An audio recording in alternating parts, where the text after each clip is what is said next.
Mardi 16 janvier, voici les titres de l'actualité.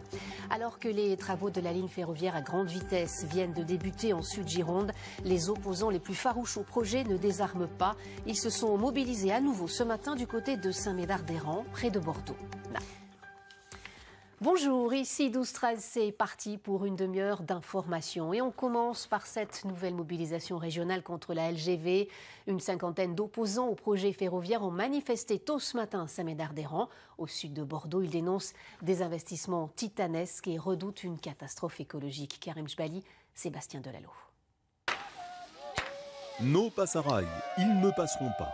Un mot d'ordre au parfum révolutionnaire ce matin. Mais il faut expliquer encore et encore aux usagers en insistant auprès des jeunes sur deux points particuliers. Vous êtes concernés. Le plus important, c'est pour leur avenir, c'est déjà l'écocide que ça représente. Donc quand même, quand on est jeune, je crois qu'on peut être sensibilisé par l'écologie. Puis deuxièmement, ce que ça va représenter pour elles en termes de commodité dans leur vie au quotidien. Ce passage à niveau à Saint-Médard-des-Rangs sera supprimé au profit d'un simple passage souterrain pour piétons et vélos. Mais à quel prix ?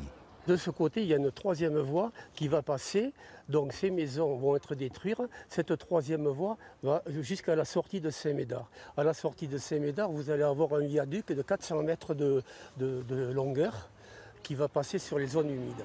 7h10, ce train vient de Langon et il est à l'heure. Pour les usagers, c'est ce quotidien qui importe. Il y a un très bel outil pour développer les transports du quotidien et c'est là-dessus que l'effort doit être fait, pas sûr de la LGV, surtout avec les problèmes climatiques actuels. L'Union européenne a accordé une première enveloppe de 60 millions d'euros pour ce projet d'LGV. Mais pas de quoi troubler les militants. De toute façon, il manque 2 milliards dans la caisse.